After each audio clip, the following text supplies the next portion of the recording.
This is the current federal tax developments for the week of January the 21st, 2019.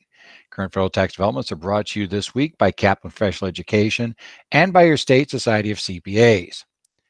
Well, it was certainly a busy week, and a busy week very much at the end. For those who are not aware, somewhere around 2 p.m. Eastern on Friday, the IRS released the final regulations under 199 Cap A. We had learned earlier in the week on Thursday, actually just the day before, that they had cleared OIRA. Late Friday, they came out. So we've been looking at that. I've been looking at them this weekend. That's why I'm taping this week on a Monday rather than on a Saturday or Sunday. I've been spending some time looking at the regs. We'll do a brief overview of the changes, and we'll talk a little bit more about other issues that are coming up. But the big change is we have a new safe harbor for rentals, which was also kind of something brand new. In addition, and by the way, it's a safe harbor for whether the rental is a trade or business. We also had a few other things happen during the week before we knew we were going to get all this stuff 199 Cap A. We did have a trust case based on going to the Supreme Court that looks at when a state can impose its income tax on a trust or estate.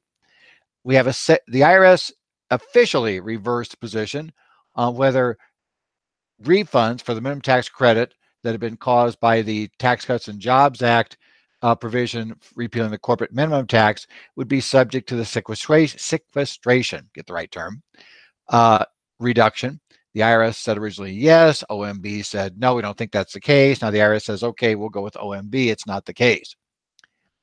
We have as we said, a proposed safe harbor for rental as trade or business under 199 Cap A. We'll talk about that issue. We have final regs out actually in another area too, the 965 transition tax that we computed last April. We now have final regs on that. That's kind of nice. And the IRS granted limited relief for underpayment of estimated taxes that arise from Tax Cuts and Jobs Act. So as we say, lots been happening, lots been going on. Well, we are entering into, as we said, tax season approaches, and we are coming up on this. Now, one thing I want to tell you about as we get to what's happening, because of all the stuff on 199 Cap A that's come out, we actually are going to be doing a couple of courses in that area. We'll talk a bit more about this later, but the big catch is coming up this Friday, I will be doing a webcast for the Idaho Society of CPAs, which will be 4 hours all on the new tax law, all on the, not new tax law, I should say, all on the new 199 final regulations, going into that now in detail as to how 199 Cap A works. And with that, we've got right now, it's about a 180-page book that has the details, it does an analysis of 199 Cap A. And again, that's all coming up this Friday. It's a webcast, so if you want to sign up for that, go ahead and check the Idaho Society of CPAs website. I'll also be doing a live session in Phoenix on February the 11th. And that session will be 8 hours going over all these wonderful details. So that one could be a little more interesting, a little longer, shall we say. And it's a little more time I've got to look at stuff by then. But yeah, so if you're looking at getting something real quick, we do have ways of getting that done this week. Just thought I'd let you know. So let's go ahead and see, though, what do we know about these new regs? For those who are not aware, the final regs have come out, but we don't have a Treasury decision number yet. So it's still listed as 4Xs in the actual copy that the IRS has made available on their website, but it was released on Friday the 18th. As I mentioned, and we'll go into more detail later in this program, we have a new safe harbor for rental real estate to treat it as a trade or business. We'll talk about how that rule works. Some changes, and this is just highlights of some of the changes, and these are things actually I ended up doing a very quick extemporaneous session at the Phoenix Tax Workshop on Saturday about what changed in this because we had to fill in for a missing speaker. And this is basically the list that came up before that for that session. If you were looking, remember under the old proposed regs, there was an incidental business rule where if you had a business that shared some resources with a specified service trade or business and the revenue from that business was less than 5% of the combined revenue, that other business was considered part of the specified service trade or business. Had the example of the dermatologist. That's gone from the final regulations. Also in the final regulations, the capital gains limit for taxable income for 199 Cap A, remember, is 20% of your qualified business income and your REIT PTP dividends. But then, or if it is less, 20% of taxable income reduced by your net capital gain. The final regulations clarify that net capital gain includes anything taxed as a capital gain. That includes things like 1231 gains come out of there. Also includes qualified dividends will come out of your taxable income. So they made that very clear in the final regs. That wasn't totally clear in the proposed regs, but now they've clarified. So yes, the dividends come out. A change in the final regs, they allow us now to do aggregation at the partnership and S corporation level. In the proposed regulations, only the taxpayer could do that. Taxpayers could do it, trusts and estates could do it, but partnerships and S corporations could not. In the final regulations, partnerships and S corporations can aggregate if they meet the requirements for multiple trades or businesses. Okay, we have all of those neat things happening. Okay, we also have a simplified partnership allocation of the unadjusted basis immediately after acquisition of qualified property. You know, that second test for the limit. The original proposed regulation had a very complex allocation method that required you to find out the fair market value at the end of the year for every asset for which there was no depreciation claim during the year, but was part of UBIA. And then you had to go back through 704B and 704C and figure out where the gain would go if we actually sold it for that price, and it actually had to allocate that gain, and then we'd allocate our UBIA based on that. The IRS got rid of that. We're now just going to say if there had been depreciation on this asset, how would it have been divided up among the parties? And in that case, that will allow us to derive the UBIA in a somewhat easier way. I mean, the prior method was not very practical, and I think the IRS figured that out when they looked at the reg. Some other key changes. The IRS went back and clarified. Remember, there is a special rule that if you rent to a controlled business, your rental is a trade or business. Now the IRS clarified in the final reg that that rental has to be to a pass-through entity. So if you rent to a controlled C corporation, that will not make that rental automatically a trade or business. Okay, that's a change from this. The IRS made it very clear in the final regulations that if you go over the de minimis test, remember de minimis said if less than 10% of your revenues came from a specified service trade or business type activity in a trade or business, and it was revenues of less than $25 million, that you basically could treat that as ignored and don't worry about the fact it's SSTB. And if it's above 25 million, then we get to 5%. The IRS made it very clear in the final regs that once you go 1 penny into the bad area, you actually get to 10%, you actually get to 5%, then the entire business becomes a specified service trade or business. It's not divided into two parts. They rejected that entirely, so you don't have that option. They made a significant change, well, at least significant if you're a radiologist or a pathologist, a significant change in the definition of health care for specified service trade or business. They removed the reference there about seeing patients in the definition of what's a healthcare option. So now what's going to happen is, let's say like a radiologist who merely reads x-rays but never actually interacts with patients, just gets them to read. That radiologist didn't have a specified service trade or business. Pathologists, same way. They were just, reading tests. They were not actually going and interacting with patients. Those people under the proposed regs, it appeared they were not part of a healthcare profession. Under the final regs, yeah, they're now part of a healthcare profession. So now the thing to remember is for 2018, and the regs make this very clear, you have the option of using either the 18 proposed regs or the 19 final regs. The final regs have to be used for 19 and future returns, but for 18 returns, it appears you can use proposed regs, and then you can, read the regs, check the rules, be careful how you read this, and, remember, even if you consider not seeing patients, revenue from not seeing patients as not being SSTB income, if more than 10% of their income comes from seeing patients, then they'll still be an SSTB. But if they meet the requirement, a pathologist or radiologist may be not an SSTB for 18, they probably will be one for 19. So we have to take a look and be careful there. And again, make sure you do the research. Don't just go off and say that, somebody told you that radiologists were okay for 18. Nope. You have to go back and check the way the definition was found, the way the definition worked in the proposed regulations. Check that versus the final. But the reference to patients was pulled in the final regulations. The final regulations also hold, this was something that was not really answered in the proposed regs, and that is Do we have to subtract self-employed health insurance deduction, the SC tax deduction, and the KEO or SEP contribution for the owner in computing qualified business income? The IRS ruled in the regulations now make it very clear that those three items do reduce qualified business income. So you have to pull them out if you're doing QBI. Again, these regulations came out on Friday. People are just now adapting to them. Be very, very, very careful with your tax software, because obviously your tax software, if it's trying to compute these numbers, didn't have these regulations. And remember, you do have a choice between the 18 or 19 regs. So you want to make sure that you take a look and see which works out best for your client. Let's go on and talk about some of the other things that happened this week. There were other things that happened. Okay. And one of the other things that happened this week is the state of New York finally told us how they feel about the Wayfair case. New York Notice N19-1 issued on January the 15th. And New York's made decisions about how to handle these out-of-state sellers. And what they're saying is, if you have sales into New York of more than $200,000 and more than 100 transactions, that's interesting because that's an and, not an or. Remember, in the South Dakota case, the one the Supreme Court said was okay, they test you for or. Do you have so much in revenue and sales or so many transactions in the state of South Dakota?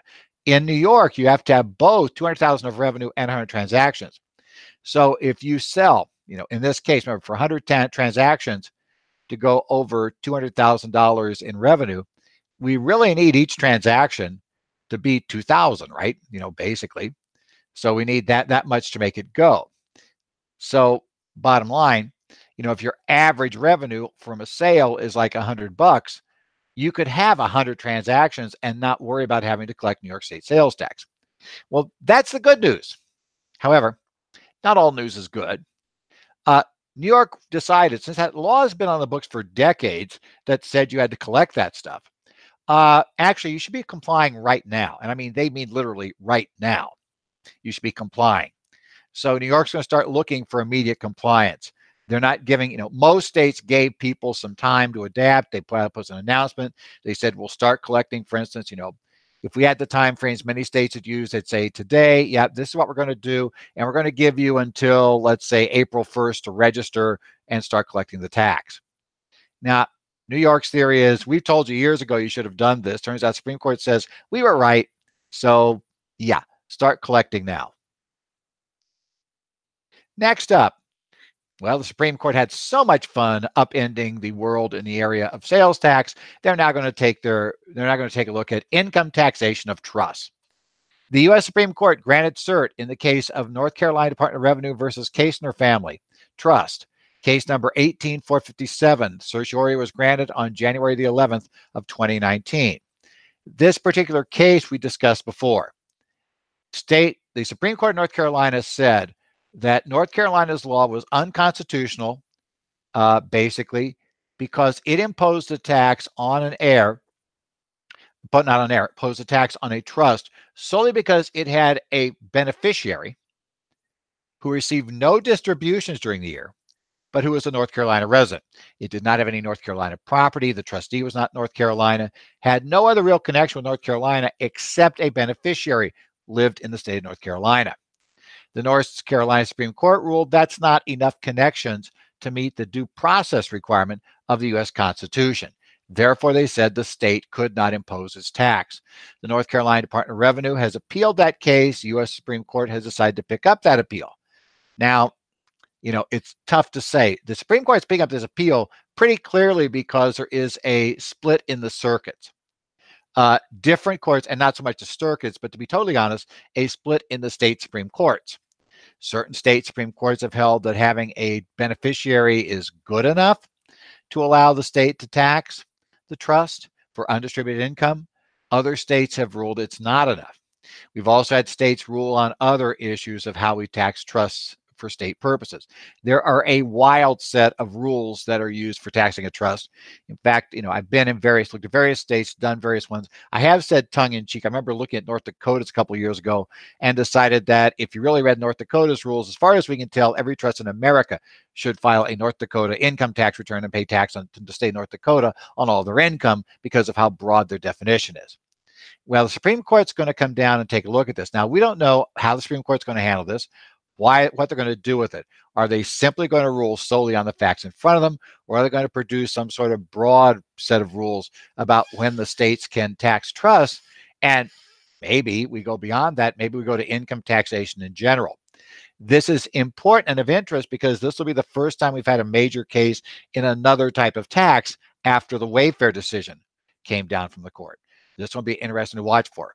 A similar case in Minnesota is Minnesota Department of Revenue has also asked the Supreme Court to hear a case where the Minnesota Supreme Court found that the state of Minnesota could not impose a tax on a trust where the only connection with Minnesota was that the original grantor had been a resident of Minnesota when the trust was formed, but now many years later, they have no connection with Minnesota at all. Minnesota Supreme Court ruled same way, not enough connections for due process. If the Supreme Court picks that case up, then we're probably looking at a much broader ruling. If the Supreme Court only decides to go with this case, then it's not clear how far they're going to go. But in any event, it could be a very interesting case because the certiorari has been granted. So we're going to watch this case, see what comes down. Just be aware, if you have a trust that has a North Carolina beneficiary, you better consider filing, this year you're going to file kind of a protective return, to get yourself in there, but then also want to ask for your money back, right? Saying that, okay, we understand that you guys say, the Supreme Court of North Carolina says we don't have to file. You guys ever say you think we do, and you're going to Supreme Court to get this overturned. So we're kind of in a bad position. Be careful dealing with North Carolina in that case. That'll make it interesting. If they also decide to grant cert in the Minnesota case, that could also be very interesting as to how you handle a Minnesota trust if your grantor lived in Minnesota, but now at this point, the trustee's not there, the heirs aren't there, the property's not there. Again, very interesting how that gets handled. And it's not just those states. I mean, as I say, most states have states have a whole wild variety of theories under which they believe they can tax a trust for income tax purposes. The question is going to become, does any of that work? Do they have the broad authority, which would be the theory, which could be how the Supreme Court could rule following Wayfair, that almost any connection is enough, or are there more limited rules in a trust scenario? So keep your eye on this case. The IRS had an about face on a rule. They posted finally on their website. It's called The Effect of Sequestration on the Ultimate Minimum Tax Credit for Corporations Fiscal Year 2019 was posted on their website on January 17th. And what this has to deal with is the IRS initially ruled, remember, under the Tax Cuts and Jobs Act, corporate minimum tax was repealed. If you had a minimum tax credit carried forward into this year, you'd use that to offset your regular tax, and then you get a refund equal to half of the remaining balance, right? That would end up going for a couple of years. Now, the IRS ruled initially that this would be covered by, remember we had a Budget Act a couple of years ago that had a special rule on sequestration where they said if they didn't cut the budget enough, that certain things had to be reduced. And one of them was certain refundable credits, of which this was one. So there'd be a 6.2% of the refund would be withheld. The IRS had ruled initially that that would apply to the Tax Cuts and Jobs Act refunds. The Office of Management and Budget ruled that won't happen. So now the IRS says, oh, okay, yep, we're on with that. It will be that way. However, if you are, so they're going to file OMB. However, if you are filing a fiscal year return before that, and you're asking for the refund based on the special rule that if you gave up your bonus depreciation, you could get a minimum tax credit refund, that will still be hit with sequestration. And again, and the way it works is kind of weird, but it's for any return processed during the fiscal year. So again, kind of interesting in how this works, but the sequestration, so the plain refund, that could impact, again, you might not want to give up for 2019, let that roll in, left for 28, for the fiscal year beginning in 17, you might want to let that roll to 18 and then be able to get the non-reduced numbers. Again, it'll take you a few years. Ultimately, you get all the money back, but you might want that instead of getting hit with the sequestration limit if you try to go for go for a refund on the earlier year. Okay, what was probably the biggest thing that we need to worry about this week? We're going into some detail. Again, the 199 Cap A regs, I'll probably do a little bit more on that next week when I have time to really look at it in detail. I just barely got through scrambling through all the pages, updating the manuals, getting things ready for the session on Friday. So I'm getting in that position pretty good, but then we may talk a little bit more about how this works next week on other issues there. But this is probably the big thing. Notice 2019-07 that came out with the final regs. That notice has in it a proposed revenue procedure. The proposed revenue procedure in this allows us a safe harbor test for whether our rentals are a trade or business, okay? And this is it. Now, it's solely for this purpose, right, that we use this. You test these things called real estate enterprises. And it's an interest in and property held for production of rents and may consist of multiple properties, okay? The one thing you cannot do, though, is combine commercial and residential properties in an enterprise. So we have this new grouping classification that's called enterprises in order to determine if we have a trade or business for rentals for purposes of 199 Cap A, at least under the safe harbor rule. So we put these things together, okay? Now, then you test your enterprise, okay, to see if they meet the requirements. To meet the requirements, an enterprise has to meet the following requirements. Separate books and records have to be maintained to reflect the income and expenses for each rental real estate enterprise. Okay, that's probably not that big a problem because, it would seem that given the way this is worded, we should be able to take the separate books we've kept on 4 rentals and combine them. That shouldn't be a problem. If you just put everything to one giant pile that was rental, right, and separate things out, we got issues, but that's okay. And for taxable in years beginning before January 1st, 2023, you have to have 250 more hours of rental services performed per year with respect to rental enterprise. Now, those services can be performed either by the taxpayer or by the taxpayer's agent or representative. So, interesting enough, if you have a landscape crew come in and do landscaping work, those hours count toward the 250. You have a plumber come in and do some repairs on the property, those hours count toward the 250. Okay, so any hours spent in qualifying activities. Now we'll talk about what qualifying activities here in just a second, but anything in qualifying activities counts for 250. Once we get to December 2023 and later, then it'll be in any 3 of 5 consecutive years that end with a taxable year. If you have 250 more hours with respect to those real estate enterprises, could be considered trade or business. So we're going to be allowed to kind of miss every so often, miss 2 of 5 years of the 250, and some will stay real estate enterprises. But for the short term, we've got to have 250. And then here's the catch. This one is waived for this year. The taxpayer needs contemporaneous records, including time reports, logs, or similar documents with regard to the hours of services performed, description of all services performed, the dates on which the services were performed, and who performed the services. You have to be able to make those available on exam. Now, again, that is waived for 18 because most people won't have that for 18. But for 19, you've got to start having that. So you need to reach out to your clients who might meet these requirements and tell them right now they've got to start getting this information on the rental properties because they're going to need it. For the 2019 returns. Won't need it for 18 returns. We'll have to have some way of demonstrating our hours, I guess, on the exam, but we don't need these detailed records. But these are very specific and detailed records you need in 2019, so you better start informing your clients about those needs. Now, rental services that count for 50 hours test, those include advertising to rent or lease the real estate, negotiating and exercising leases, verifying information contained in prospective tenant applications, collecting the rent, daily operation, maintenance, and repair of the property, management of the real estate, purchase of materials, and supervision of employees and independent contractors. Again, taxpayer does not have to be performed. They can be performed by owners or by employees, agents, or independent contractors. The total, all of those, just total those up, get them to 250. By the way, this then creates an issue. Your landscaper has got to give you documentation of their hours.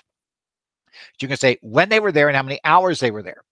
And of course, they're probably not billing you by the hours. So I'm going to think you're crazy when you start telling them, well, I need to know how many hours you were, but when did you start? When did you end? It's like, well, I need to know that because, we need to know that because I need that for my rentals. So that's going to be kind of interesting. Okay. We have to make those inquiries. Now, the term rental services does not include, you can't count these, financial or investment management activities, such as arranging financing, procuring property, studying and reviewing financial statements or reports on operations, planning, managing, or constructing long-term capital improvements, or hours spent trading to and from the, or traveling to and from the real estate. So none of those count for your 250. So again, you got these qualifying activities, non-qualifying activities, right? Also, some rentals cannot use this, okay? And excluded includes, any of those. If the real estate is used by the taxpayer as a resident for any part of the year under Section 280 Cap A, you cannot use the safe harbor. So that means obviously your vacation rentals not going to work, all of that thing. If 280 Cap A, any part of the residence is covered by that, of the property is covered by 280 Cap A, used as a residence, then we've got a problem. And also, triple net leases cannot qualify under the safe harbor. So your triple net lease cannot meet that requirement. Realize this is merely a safe harbor. If your client does not meet this test, you go to the standard test. Now, we've discussed before, if you've taken any of the courses, at least in the courses I've given on this topic, that the standard test is a bit uncertain and especially bad in New York and Connecticut, as we've said in the Second Circuit. But you still can go to that. So you can either use the safe harbor or the standard test. Remember, the safe harbor is an opt-in deal. So, take a look at that. But for those who wanted some certainty about this, we now do have some sort of definition for how rentals can be handled. Hey, well, the other final regulations were released this week. Again, we don't have a number for Treasury decision, but it was issued on January the 15th. And this was our first set that came out of OIRA since the government shut down. And we were a little concerned about how fast to make it out of there. That was good. We got them both this week. And obviously, as we said, wouldn't be the last one of the week. We got extras. It's mainly the same 965 transition tax. They made very few changes from the proposed regulations. Almost nothing significant. There were some changes liberalizing determination of cash position. But basically, these are very similar to what you had this summer.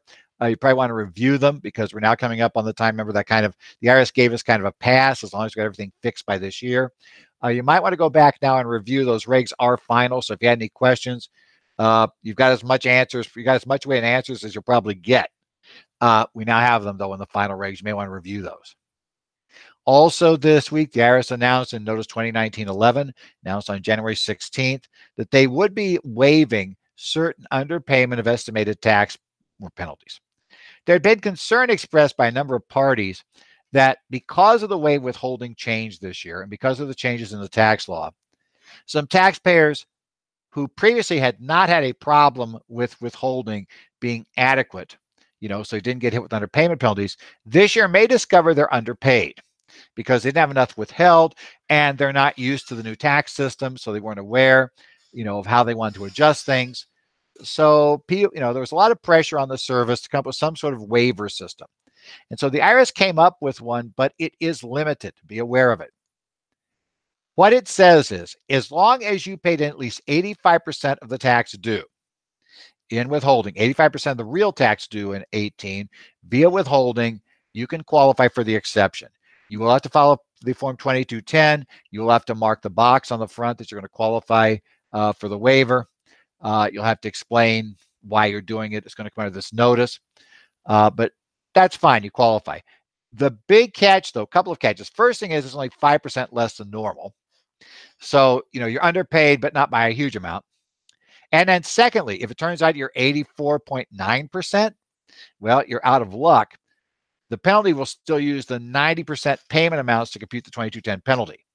So they won't reduce the penalty to being 85% should have been the required payment. They're going to make the required payment still 90% for computing the penalty. But for getting out of the penalty, if you pay 85%, they'll give you a penalty waiver. Again, interesting issue. Be aware of that. It does mean that, make sure you carefully check your software, especially if you're doing earlier tax returns.